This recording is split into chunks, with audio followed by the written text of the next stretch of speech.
I think now the speakers, one speaker is less, so we keep it. नहीं एक और नहीं है तो last mean up to 4 if you are able to manage then that will be very fine. So Shri Arvind Singh ji has more than 35 years of distinguished service in the Indian Administrative Service. Mr. Singh has held key roles in both the Government of India and Government of Maharashtra, focusing on policy formulation and execution in sectors like infrastructure, finance, tourism, and agriculture. As Secretary of Tourism, Government of India, he led the revival of the tourism sector post-COVID, dividing key recovery strategies. He has also served as Chairman of the Airport Authority of India, Chairman and Managing Director of the Maharashtra State Power Generation Company, and Additional Chief Secretary, Energy, Government of Maharashtra. In addition, Mr. Singh represented India as Minister, Economic and Commercial at the Indian Embassy in Tokyo. He has attended advanced training at Harvard, Duke, and the Graduate Institute, Geneva, and holds MA in Economics from the Delhi School of Economics. So I hand over, sir, to you for conducting the session.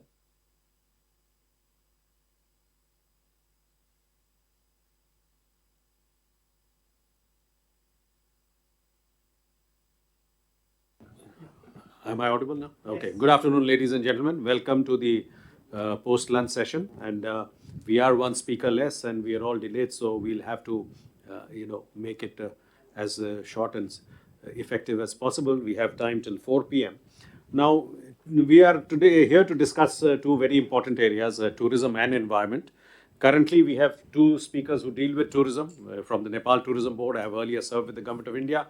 And Professor Kumar, who will speak on the environment side, and Urvashi, who's on her way, will also dwell on that subject. Now, if we talk about tourism, mention was made about a revival post-COVID. So this is an area there are a lot of complementarities between our two countries. Incidentally, Nepal, even though a small country in terms of size of population, as far as the Indian mainland is concerned, is a significant contributor to tourism in India.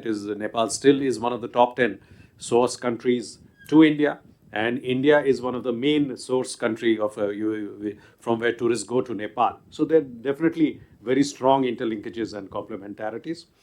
As far as India is concerned and the state of play, I will mention in the tourism sector post COVID is that there has been an upsurge as far as domestic tourism is concerned. And the domestic tourism has far, gone and overtaken the numbers that were there pre-COVID. And the statistics will be available to you if you search for it. But the numbers are in several multiples. And part of the reason is revenge tourism, definitely, that people were cooped up at homes for 2 years and they wanted to get out and experience. And the whole idea of getting out and see the eagerness to seek out wellness or spiritual tourism and other things. So we find a great growth. Of course, the strong emphasis on infrastructure which we have seen in the country in the last 10 years, be it very good roads, highways, be it the good railway network that has been built, airports, of which I was also part of the process for 2 years. The number of airports and the number of flights, air connectivity through the Udan scheme that have been introduced in the country. Now, all that has helped the penetration by the low-cost airlines of, making air travel very affordable in various parts of the country. All this has helped. And net result is that you see in all the places which are, say, 4 or 5 hours drive from the metros, on a weekend you will not find any place to, live there, stay there, because it's all full. And the numbers, because of the infrastructure and other good work at the religious places like, say, Varanasi or now Ayodhya, Ujjain, you see very large numbers that have gone in. According to figures from the UP government, if you compare the pre-COVID numbers with the post-COVID numbers for Varanasi only, there is a 10x rise in number of visitors to Varanasi, which shows the number of multiples. I said these are figures from the UP government at 10x rise. Okay, even if we factor in errors of judgment or calculation, there is a significant rise. So domestic tourism is doing very well, but that is raising concerns that this kind of mass tourism, whether it is sustainable. Already we are seeing that some places, hill stations particularly, are overreaching their carrying capacity, and they are being taxed. Places in Uttarakhand, Shimla, Darjeeling, Mussoorie, they already, we know the perils, or even now in Ladakh, the perils of over tourism. There is a concern building up that we need to do carrying capacity studies and think about the perils of over tourism and contain the numbers that are going there.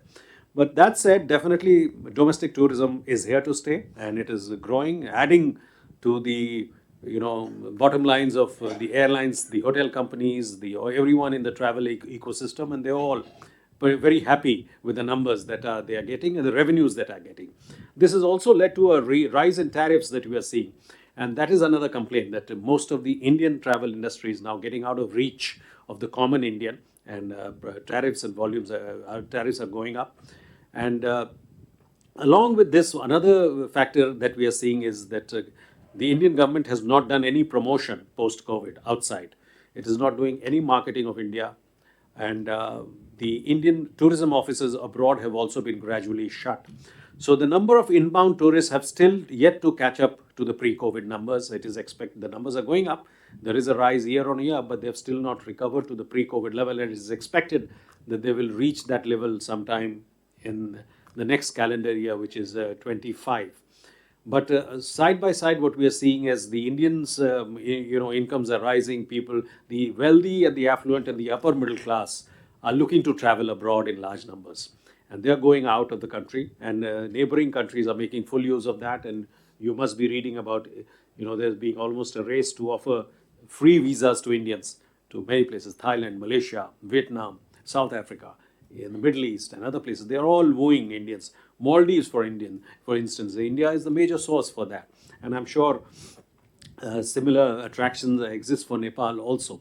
So, in the current situation that we are seeing, there is an upsurge in domestic tourism. There is a large outflow of outbound. Inbound is yet to catch up to the pre-COVID levels. But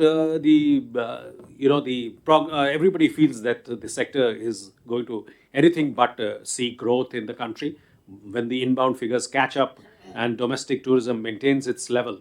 And this will definitely help employment and incomes in the areas where tourism typically flourishes, in areas which are, say, remote or cut off. You don't see other forms of economic development there by way of manufacturing or very flourishing agriculture. So this is a very good generator of employment. Yesterday there was a statement from the minister when he spoke at the CII summit, where he spoke of a very high double-digit growth expectations from tourism in the years to come.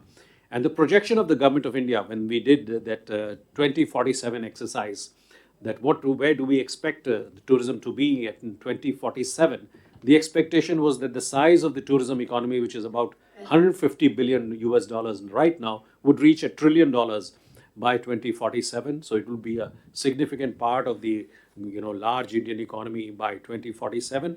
And the number of inbound tourist travelers, which is about 10 million today, 10 million pure foreign travelers, would go to 100 million by then. So these are the ambitious projections in the tourism sector. So naturally, India would like to see a large number of tourists from Nepal also coming in to experience the common features that we have, to experience the Buddhist places that we have, the Buddhist circuit, places of interest for Buddha, places of Hindus, in the religion importance, Ramayana, because there are many stories associated with Nepal also in that. And as the per capita income in Nepal grows, we would expect people from Nepal to also travel to India, not only for just, say, medical or other needs, but also to experience different parts of India, be it the Indian wildlife or new, hitherto unseen areas like in the northeast or Andamans or Lakshadweep. So I think we should all work on, think of how this can be strengthened. We see, of course, the number of Indians going to Nepal is much higher than the number of people from Nepal coming to India. But how can more people from India go and experience more experiences in Nepal? And how can more people from Nepalese citizens come to India and experience the grand beauty of the large, almost subcontinent, because what India has to offer is what many continents have to offer. In one country, you can see everything. You can see the desert, you can see wildlife, you can see beaches, you can see rivers, you can see mountains, everything. Nepal, of course, has its strength in adventure tourism because of the presence of the Himalayas. One thought that I was discussing with many people is something that many people have been talking about is if we strengthen the travel protocols between the two countries, and this will not only help the citizens of the two countries but also citizens of other countries. One demand that is there, that why can't we have a common visa area like Shenzhen, which works for all countries in Europe? Why can't, say, a from Europe not have to apply separately for an Indian visa, separately for a Nepalese visa, separately for a visa to go to Bangladesh, but he can take a visa and he can tour to different parts of the subcontinent. That will help, the inbound tourists coming to India very seamlessly go into Nepal, very seamlessly go into Bangladesh, and maybe that will help our region as a whole. Now, these thoughts I leave you as my opening remarks, and now I'll request Mr. Deepak Raj Doshi from Nepal to share his thoughts with us at this moment. Thank you. Thank you, respected Chair. Uh, Earlier in the session, we lightly, in a lighter note, we talked about samosas and momos. Momos becoming popular in India, and samosas are already popular in India. So I think in tourism also we have to mingle more and exchange more, like samosas and momos. Just to talk about the segments of traveling, I think so far from India we have been receiving one leisure segment, another is pilgrimage segment, some BFR, visiting friends and relatives, and some corporate segments. And from Nepal to India, these segments are already there, but besides that, the medical tourism and education tourism is additional segments, which is largely Nepalese coming to India as a tourist. Second thing is, I think when we talk about our tourism business between India and Nepal, we also need to talk about the foreign tourists. I mean, the tourists coming from the third countries, how we can ease their coming to our region. Like Chairman also mentioned, giving them a kind of easy access, currency facilities. These kind of things are also very important. Mostly the evolution of tourism, I think there are two distinct, different style of evolution of tourism is there in between, not in between, but the India side and Nepal side. India side, tourism evolved as the strong domestic tourism first, then short haul and long haul tourism. Ours is completely reverse. Our tourism, we started our tourism long haul first, especially from the Europe and America. Talking about the managing inbound tourism, then short haul tourism, then only now we are emerging as a domestic tourism front and the outbound tourism. This is also one of the expert, he has highlighted in his speech, like saying maybe 40 or 45 years ago, Prime Minister Indira Gandhi, she visited Nepal and she experienced Tiger Tops, one of the pioneer wildlife experience center opened by British and American companies. And after visiting that area, she mentioned in her public speech saying like, regarding domestic tourism, we are doing quite good. But regarding managing inbound tourism, we should also learn from Nepal. So Nepal's experience in handling inbound tourism is nearly 7 decade plus experience our private sector has. So I think there are so many areas where we can complement each other managing these things. I think tourism especially, unlike other commercial or business sectors, it survives and thrives in large supply chain. When other sectors are stronger and better, tourism certainly gives bigger impact. These days, with the disruption and innovation of digital technology, booking hotels and booking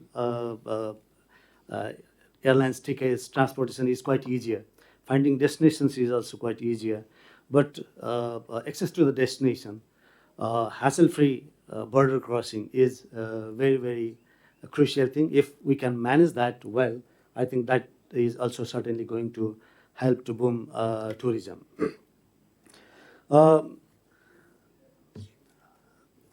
While talking about the joint tourism packages, I think in religious segment, we have many areas commonly like Ramayan circuit. I think this year only Ayodhya, the visitors coming to Ayodhya surpassed visitors coming to Taj Mahal. And if we can connect Ayodhya and Janki Mandir in Janakpur, then it will also add value in that segment. In Banaras also we have one Pasupati temple, and few of the tour operators, they had started selling packages like connecting two super gods, Vishwanath and Pasupatinath. And if we can inspire and encourage our private sector to innovate in packages and to help them connect with two countries.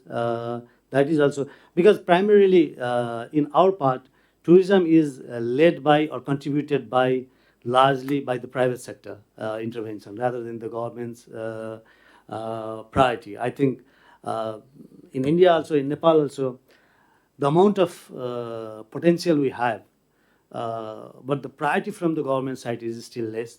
B2B network is extremely good between India and Nepal, not only India and Nepal, within region. There are so many joint packages our private sectors is selling.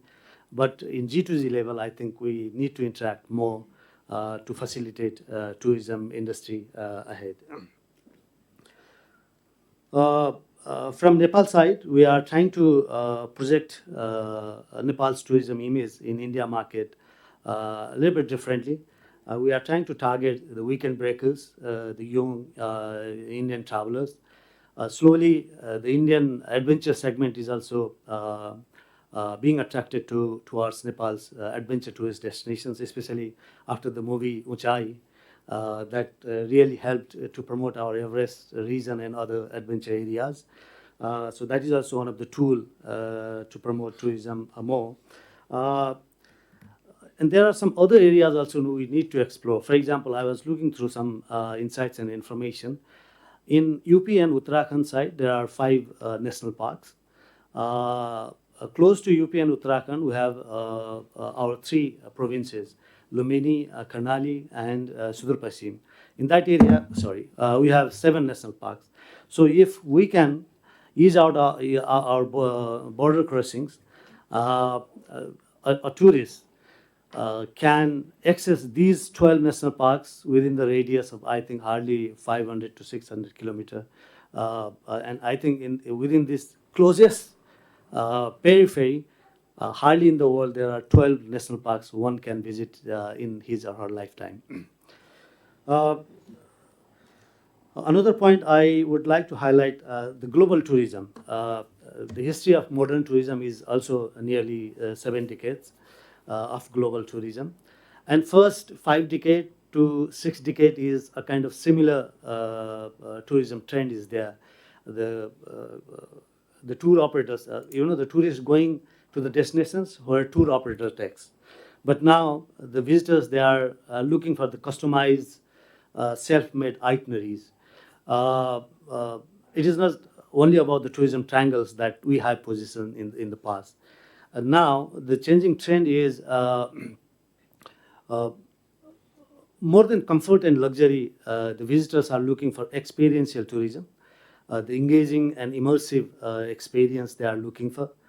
And looking at the diversity that we have in both the countries, I think this is the time we need to position more in the other parts of the world jointly. Talking about the diversity about Nepal, a small example. Our lowest point from sea level is 60 meters from sea level, and highest is 8848, that is Mount Everest, and that is just in between the distance of around 160 kilometers. So going from south to north in every 20-25 kilometers of distance, the visitors can get a chance to experience new culture, new climate, new faces, new food. So many of varieties, and visitors these days are looking for the variety of experience, in a small period of time. So in that line also, I think we have more potential to position and to promote. So in that line also, we need to collaborate more. Second thing, while talking about the tourism infrastructure, I already mentioned if other segment of economy is stronger, then tourism is obviously going to get more benefit. In India side, there is huge growth and then the improvement in infrastructure side. In UP itself, I heard there are more than 4 international airports. And from Nepal side, we need to prepare more to leverage that improvement and then the expansion of infrastructure to get benefit out of tourism. And jointly, I think this is the time to get these benefits. This much I would like to share now. Thank you, Mr. Joshi, and thank you for your insights on Nepal and the expectations of from India, and of course the strengths that Nepal has in terms of offering spiritual places of visit, the adventure, the Mount Everest, and other, exciting locations that have attracted a lot of tourists, not only from India but from across the world. I would now request Dr. Surender Kumar from Delhi School of Economics to share his views with all. Yeah. So thank you, Chair, for giving me this opportunity. And I'm not going to talk about tourism per se, but climate change, environmental issues, and both are interlinked in that. We can say climate change is a threat to the development. As a result of that, what we can say that due to this changing climatic conditions, the sea rise, even most of our populations, though they have crossed this poverty line, but they are at the threat. If there is some shocks, then again they get into that trap. But this climate action, that can be a development strategy, which can be we can say the triple win-win kind of situation. When we say triple win-win, it means that there should be this immediate gain, today's gain. Then there should be some reduction, we can say, in the risk in that. And as a result, this vulnerability should also be reduced. And how we can think about in that kind of framework. When we are talking about this economic development, there we say that development requires acquisition of capital and use of it. And on that capital, there should be effective returns on that. And when we are talking about this capital, it doesn't mean just financial or physical capital. This capital also involves human capital and natural capital. And natural capital, this question comes to this environmental part in that.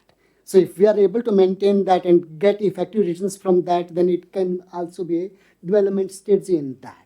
And to understand this framework, we can say this triple points framework in this sense that these hazards, exposure and vulnerability. Exposure we needs to reduce. This exposure we needs to limit. Hazards we needs to reduce, and vulnerability we try to minimize it. And this hazards question is linked to that. We can say this probability of having or this occurrence of the hazards in that, and that's linked to the emission carbon content in that. And exposure question is putting the peoples in the safer places so that they can have lesser exposure to these shocks in that. And vulnerability, again, we can say we need to minimize development stages should be in that kind of framework. So there what we say that as both of the speakers, they were talking about that this tourism, it can be a development strategy if it is carried out in a coordinated manners. For example, as they were saying this, the Ayodhya to Janakras, these places, if we coordinate properly, then we can have more tourism, more development, more income, more employment, that kind of scenario we can have. But this can be a development strategy, sustainable development strategy, if within this carbon contents we are able to reduce. So that kind of strategy we need. And here we can say that even if we take the past examples in that, For example, say that when we have these road development projects which are giving us the mobility, so as a result, this employment has increased, development has taken place, but most of that development is happening in conventional way, which has high carbon content. So that's why the issue is here to reduce the carbon content in that development process.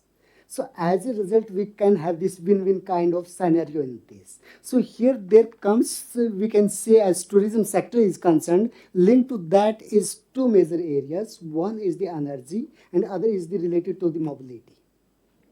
In the mobility part, we can say that if we have this road development and as a result we are simultaneously, if the carbon content in that is less, that can be an effective development strategy. And here we can take the example of a study that Egrow we have carried out in that at the Egrow. So that was about about this retrofitting of these existing buses in that.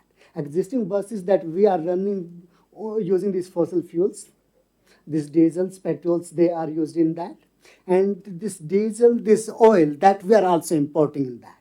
And given this global headwinds in that, we can say that's also a question about the sustainability from the security point of view, this internal security point of view, that if we are able to effectively convert, or we can say in a phased manner, if we convert this fossil fuels based mobility to this e-mobility, as a result, we can say in this transportation sector, we can reduce the emissions in that.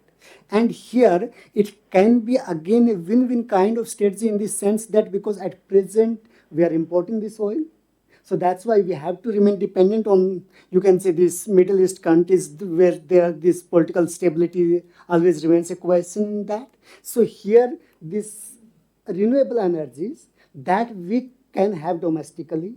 So as a result, it's not just environmental savings, but also we can have foreign exchange savings. And at present situation, we can say, given this study, these examples, that we can say this e-mobility is cheaper than this conventional fossil fuel-based mobility question in that. So related to that, because at present, if we are moving to this e-mobility, but that question is from where this electricity is coming. So that question is related to, again, developing this renewable energy question.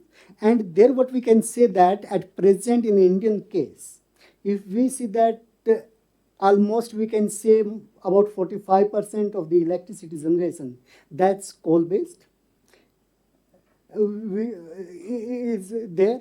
And even from the generation perspective, we see that around 77% of the electricity is coming from this, we can see the coal-based thermal power plants in that.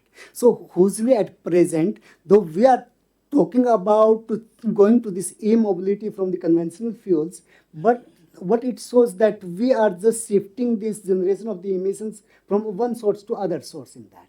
So that's why what we need to do is changing these energy sources. We need to change from fossil fuels to renewables in that. And there what we can say that at present, though India is the third largest emitter in terms of the CO2 emissions, but simultaneously, given this our development in this last decades or so, there what we can say, though this electricity consumption is increasing around 11-12%, but simultaneously in terms of the solar energy installations, our progress is also remarkable. Around 9-10% is there. So as a result, we can say today India is having this fourth largest position in terms of these renewable energy installations, and fifth position we can say the solar energy installation in that. And as that Glasgow, India set certain targets for that. For example, say reducing this, increasing the energy efficiency or carbon intensity by 45%, or having this 50% energy from the renewable sources in terms of the installation capacity. And there we can say we have a good progress in that. Even we are able to achieve these standards before the target date. This target date is 2030. And if we say that by this October 2024, around 47% of the electricity installations, not generations, that comes from the renewable sources. So means we can easily get this 50% target. Even we can go beyond that, the target in that easily. So given that kind of scenario, so there this renewable energy generation, e-mobilities, these two sources, they can be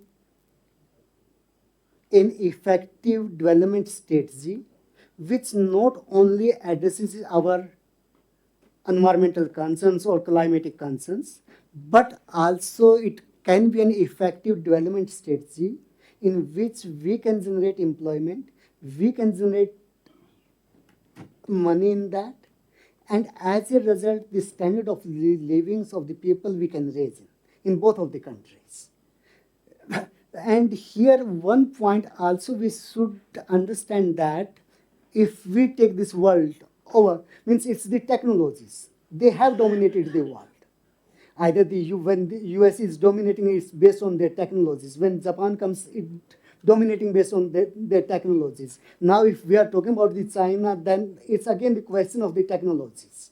Either in terms of this, say, the solar panel or solar energy or e-mobility, China is the leading country. So here again, this reason, India, if of course is doing better, but there is scope to do much more on that, on this technology front, and as a result making progress on technological fronts, and those kind in this technological development, these related constraints, either we say the institutional constraints or policy constraints, though we have a large extent we have addressed that, but still there are some areas on that.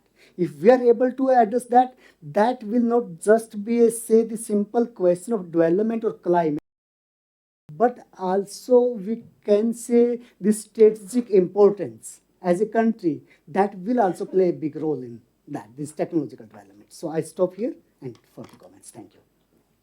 Thank you, Professor, for your views and the need for mitigation strategies and also the need for reduction of carbon. And two areas that you focused on was energy and mobility, how we need to encourage the use of e-vehicles and how we need to increase the proportion of renewable energy usage, which a country like India still, depends a lot on fossil fuel generation. Coal is as we say, the bedrock and on which the Indian energy sector runs. It's the base load runs on coal, and we still, still new coal generation capacities are being built in the country, while we are seeing it being phased out in other parts of the world.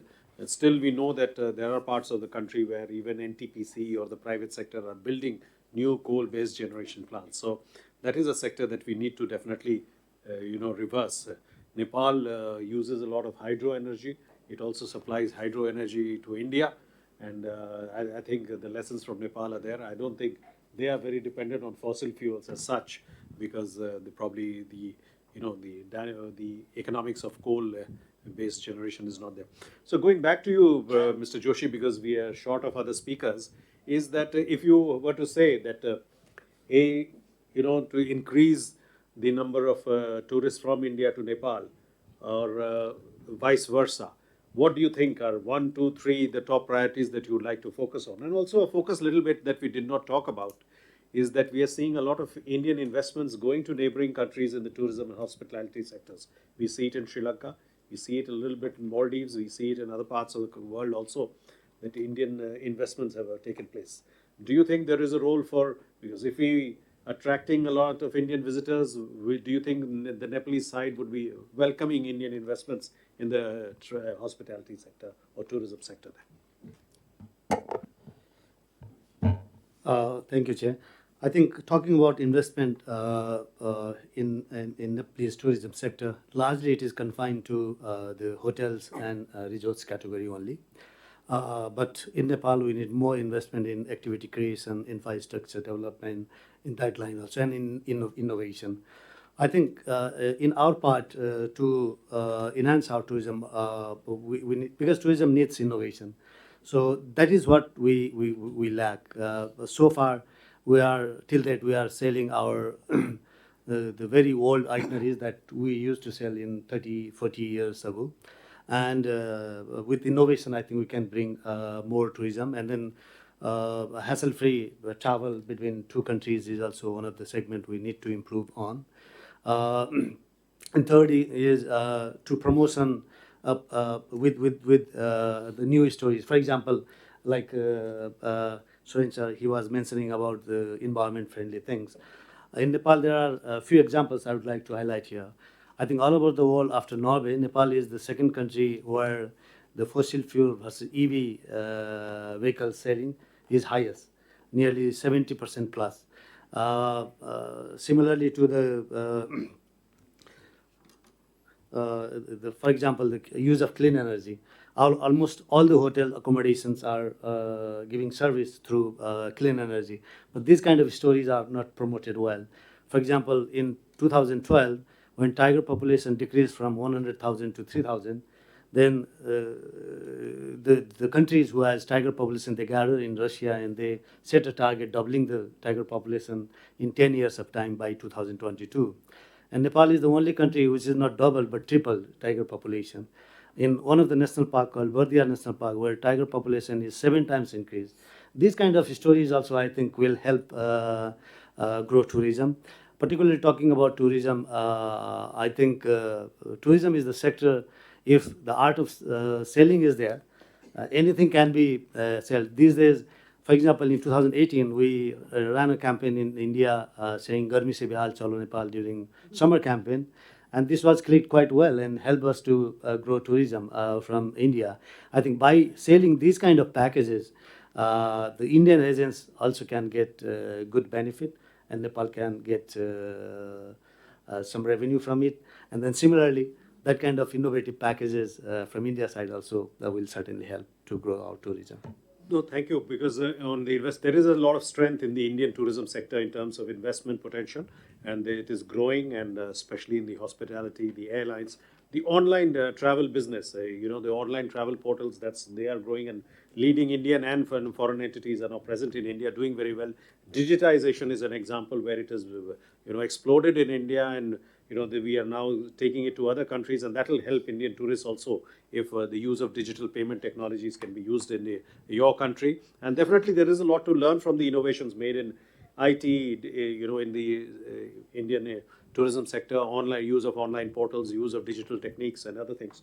Professor Kumar, last words from you before we wrap up, and we'll close this session for the visitors.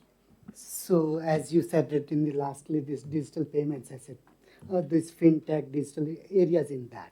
So these areas are not just contributing to this tourism development, even from the perspective of climate change. They are also the sources which can create a win-win kind of scenario. They are creating a win-win kind of scenarios in that. And those things we have experienced during the COVID also. So as a result of these technological developments, so governments were able to transfer money easily to the people, and people were able to cope up with these kind of situations. So here these technological developments, not just we can say this renewable energy or e-mobility, even in general, either say this fintech, digital systems, or any other kind of technological developments, they can play a big role. But when we are talking about the hydro system, of course this hydro energy is renewable energy, but its side, it has also the side effects in terms of this, we can say the deforestations and the displacements of the people. But when we are talking about such kind of big projects, so there our strategy first should be that these poor people or the people, those who are at this last end, they should be least affected by that. And if they are affected, we have to affect them due to these broader concerns, then they should be adequately compensated by that.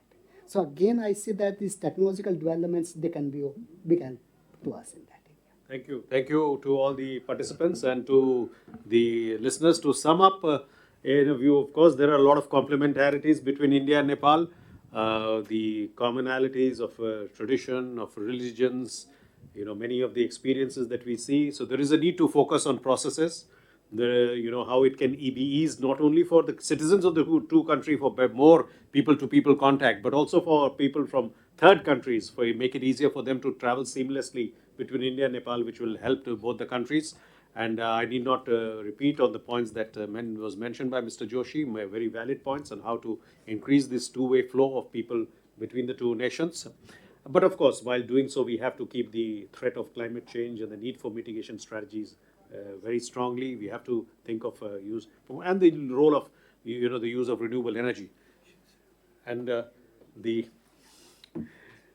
role of innovations in the whole exercise, where there is the Indian travel industry is doing a lot of that, given the size and the scale of the country, and I think there is a scope for cooperation in that. Of course, Urvashi, come. Since no, it's okay. It's okay. I think we have had a discussion on the various aspects of tourism between India and Nepal, how to broaden the cooperation. Professor Kumar has spoken about the environmental angle. We'll have closing remarks from you on the environment aspects, and then we'll conclude the session. Thank you. Yeah, thank you.